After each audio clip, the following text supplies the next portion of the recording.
نور في الظلمات أنسي في خلواتي يا سعدي وهنائي القرآن حياتي.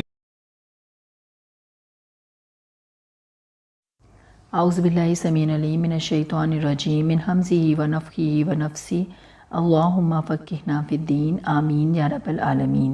السلام علیکم ورحمۃ اللہ وبرکاتہ. سورہ یوسف رکوع نمبر 7. وقال الملک ائتونی بہ فلما جاءہ الرسول قال ارجع الی ربک فاسألہ ما بال النسوۃ اللاتی قطعن ایدیہن ان ربی بکیدہن علیم. اور بادشاہ نے کہا یوسف علیہ السلام کو میرے پاس لاؤ. جب قاصد یوسف علیہ السلام کے پاس پہنچا تو انہوں نے کہا اپنے بادشاہ کے پاس واپس جاؤ اور اس سے پوچھو کہ ان عورتوں کا حقیقی واقعہ کیا ہے جنہوں نے اپنے ہاتھ کاٹ لیے تھے. بے شک میرا رب ان کے مکر کو خوب جانتا ہے. جب شاہ مصر نے آپ کی بیان کردہ تعبیر سنی تو وہ آپ سے امپریس ہو گیا اور اس نے آپ کو فوراً رہا کرنے کا اعلان کیا. قاصد رہائی کا پروانہ لے کر آپ کے پاس پہنچا. اتنے عرصے بعد رہائی مل رہی تھی. کوئی اور ہوتا تو فوراً قبول کر لیتا، لیکن یوسف علیہ السلام عام انسان نہ تھے. انسٹنٹ ریئیکشن نہ دیا، نو امیڈیٹ رسپانس. یہاں ہمیں ایموشنل انٹیلیجنس سکھائی جا رہی ہے. نہ ہی یوسف علیہ السلام نے جیل جانے پر کوئی واویلا کیا تھا.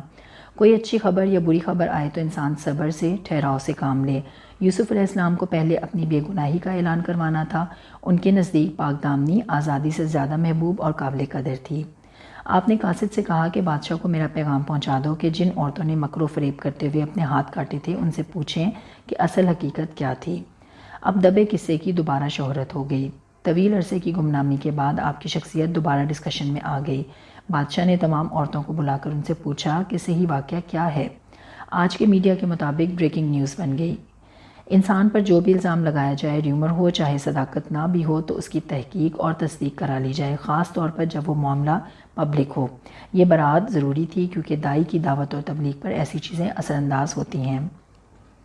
قال ما خطبکن اذ راوتن یوسف عن نفسہ قلنا حاشا للہ ما علمنا علیہ من سوء قالت امرأۃ العزیز الآن حصحص الحق انا راودتہ عن نفسہ وانہ لمن الصادقین. اس پر بادشاہ نے پوچھا اے عورتو، اس وقت کا صحیح واقعہ کیا ہے جب تم مکر کر کے یوسف علیہ السلام کے نفس کو بہکانا چاہتی تھی؟ تو انہوں نے یک زبان ہو کر کہا اللہ کی پناہ، ہم نے یوسف میں کوئی برائی نہیں پائی. اس وقت عزیز مصر کی بیوی بھی پکار اٹھی کہ اب تو سچی بات واضح ہو گئی ہے، میں نے ہی اسے ورگلانا چاہا تھا اور یقیناً وہ سچ بولنے والوں میں سے ہے. ساری عورتوں کو جمع کر لیا گیا. سب نے کہا کہ یوسف علیہ السلام بے گناہ ہیں، اللہ کی قسم ہم نے ان میں کوئی برائی نہیں دیکھی. عزیز مصر کی بیوی نے بھی اعتراف کر لیا کہ میں نے ہی یوسف علیہ السلام کو ان کی مرضی کے خلاف اکسایا تھا اور وہ یقیناً سچے ہیں. ذَلِكَ لِيَعْلَمَ أَنِّي لَمْ أَخُنْهُ بِالْغَيْبِ وَأَنَّ اللَّهَ لَا يَهْدِي كَيْدَ الْخَائِنِينَ. یوسف علیہ السلام نے کہا اس سے میری غرض یہ تھی کہ وہ یعنی عزیز مصر جان لے کہ میں نے اس کی پیٹھ پیچھے اس کی خیانت نہیں کی، اور بے شک اللہ مکر کرنے والوں کے ہتھ کنڈے چلنے نہیں دیتا.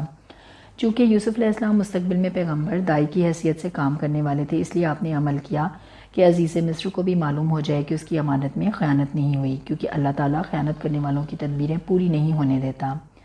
عزیز مصر کی بیوی کا مکر و فریب اس کے کام نہ آیا اور اپنے شوہر کے ساتھ اس کی خیانت اس کی ذلت اور رسوائی کا باعث بن گئی.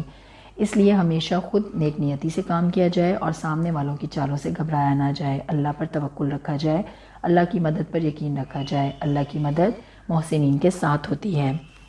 وَمَا أُبَرِّئُ نَفْسِي إِنَّ النَّفْسَ لَأَمَّارَةٌ بِالسُّوءِ إِلَّا مَا رَحِمَ رَبِّي إِنَّ رَبِّي غَفُورٌ رَحِيمٌ. یوسف علیہ السلام نے کہا میں اپنے نفس کی پاکیزگی بیان نہیں کرتا، بے شک نفس تو برائی پر ابھارنے والا ہے، مگر جس پر میرا پروردگار رحم فرمائے، یقیناً میرا رب بڑی بخشش کرنے والا اور نہایت رحم کرنے والا ہے. یوسف علیہ السلام کا قول نقل کیا جا رہا ہے، قصے کا ریپ اپ ہے کہ میں اپنے نفس کی پاکیزگی بیان نہیں کرتا، بے شک انسان کا نفس تو برائی پر اکساتا ہے، یعنی اپنی ذات کی تعریف نہیں کر رہے. یوسف علیہ السلام نفس کی شرارتوں سے محفوظ رہ گئے تو صرف اللہ کی مدد سے. محسن اپنی ہر خوبی کا کریڈٹ صرف اللہ کو دیتا ہے، اپنے آپ کو نہیں. نفس امارہ سے مراد انسانی وجود کا وہ حصہ جو فزیکل ڈیزائرز پر ابھارے، حیوانی جبلت، اینیمل انسٹنکٹ. وقال الملك ائتوني به استخلصه لنفسي فلما كلمه قال انك اليوم لدينا مكين امين۔ اور بادشاہ نے قاصد سے کہا کہ اسے میرے پاس لے آؤ، یعنی یوسف علیہ السلام کو، میں اسے اپنے خاص کاموں کے لیے مقرر کر لوں گا۔ جب اس نے یوسف سے بات چیت کی تو کہنے لگے کہ آج سے آپ ہمارے ہاں بڑی عزت والے اور امانت دار ہیں۔ جب بادشاہ کی نگاہ میں یوسف علیہ السلام کی پاک دامنی ثابت ہو گئی تو اس نے انہیں اپنا مشیر خاص مقرر کرنے کا ارادہ کیا۔ دوران گفتگو وہ آپ کی فہم و فراست، علم، کمال، دور اندیشی اور اخلاق حمیدہ کو پہچان گیا اور آپ کی قدر و منزلت اس کی نگاہ میں مزید بڑھ گئی۔ امین وہی ہو سکتا ہے جو اپنی ذات کی، اپنی عزت کی حفاظت کر سکے۔ ایتھیکل اور مورل ویلیوز میں آپ کو ملکہ حاصل تھا اور اخلاقی اقدار کے حصول کے لیے توحید لازم ہے۔ یوسف علیہ السلام کی زندگی کے مختلف ادوار ہم دیکھ رہے ہیں۔ ہر دور میں آپ محسن رہے، کنویں سے محل تک، محل سے جیل میں، اور جیل سے اب عہدہ ملنے جا رہا ہے۔ ہمیں بھی ہر حال میں محسن رہنے کی ضرورت ہے، ان اقدار کو اپنانے کی ضرورت ہے جو یوسف علیہ السلام کے پاس تھیں۔ قال اجعلنی علی خزائن الارض انی حفیظ علیم۔ انہوں نے یعنی یوسف علیہ السلام نے کہا آپ مجھے ملک کے خزانوں پر مقرر کر دیجئے، بے شک میں خزانے کی حفاظت کرنے والا اور خوب معلومات رکھنے والا ہوں۔ یوسف علیہ السلام نے اپنی خدمات پیش کیں۔ اپنے آپ کو جاننا، اپنی صلاحیتوں کا ادراک رکھنا بھی بہت ضروری ہے۔ خود شناسی ہو لیکن عاجزی کے ساتھ، احساس کمتری نہ ہو۔ ہمبل ہونا، ماڈس ہونا اچھی بات ہے، لیکن انسان خود کو گھٹیا نہ سمجھے، خود کو ریئلسٹکلی اسیس کرے۔ جس کو اپنی خوبیوں کا علم نہیں وہ دین کی کیا خدمت کرے گا۔ ذمہ داری قبول کرنے سے صلاحیتیں مزید نکھر کر سامنے آتی ہیں۔ ٹرائل اور ایرر سے انسان سیکھتا ہے اور یہی دو خوبیاں ریکوائرڈ ہیں، امانت دار ہو اور اس فیلڈ کا علم بھی ہو۔ لہٰذا بتایا کہ میں جسمانی، اخلاقی، ذہنی طور پر اس قابل ہوں کہ اس عہدے کو ادا کر سکوں، لہٰذا اپنی سی وی بنانے میں کوئی حرج نہیں۔ وَكَذَلِكَ مَكَّنَّا لِيُوسُفَ فِي الْأَرْضِ يَتَبَوَّأُ مِنْهَا حَيْثُ يَشَاءُ نُصِيبُ بِرَحْمَتِنَا مَن نَّشَاءُ وَلَا نُضِيعُ أَجْرَ الْمُحْسِنِينَ۔ اسی طرح ہم نے یوسف علیہ السلام کو سرزمین مصر میں اقتدار عطا کیا کہ وہ اس میں جہاں چاہے رہیں۔ ہم تو جس کو چاہیں اپنی رحمت سے نواز دیتے ہیں اور ہم نیک لوگوں کا ثواب ضائع نہیں کرتے۔ یوں اللہ تعالیٰ نے یوسف علیہ السلام کے قدم سرزمین مصر میں جما دیے اور انہیں حکومت میں اعلیٰ مقام عطا فرمایا۔ فائنانس منسٹر، ایگریکلچر منسٹر بنے، اقتدار ملا، پوزیشن، پاور، مرتبہ، مقام ملا۔ سبحان اللہ۔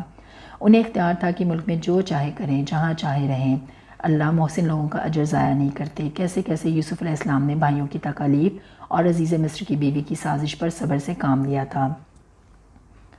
وَلَأَجْرُ الْآخِرَةِ خَيْرٌ لِّلَّذِينَ آمَنُوا وَكَانُوا يَتَّقُونَ۔ اور یقیناً آخرت کا اجر ان لوگوں کے لیے بہت ہی بہتر ہے جو ایمان لائے اور پرہیزگاری کے ساتھ کام کرتے رہے۔ ایسے ایمان اور تقوی والے دنیا میں بھی بڑا انعام و اکرام پاتے ہیں اور آخرت میں بھی جو انعام و اکرام انہیں ملے گا وہ بیان سے باہر ہے۔ اللہم ربنا جعلنا منہم۔ اللہ تعالیٰ ہمیں زندگی میں ہر مقام پر اللہ کی رضا میں راضی رہنے کی توفیق عطا فرمائے، آمین یا رب العالمین۔ سبحانک اللہم و بحمدک، اشہد ان لا الہ الا انت، استغفرک و اتوب الیک۔ السلام علیکم ورحمۃ اللہ وبرکاتہ۔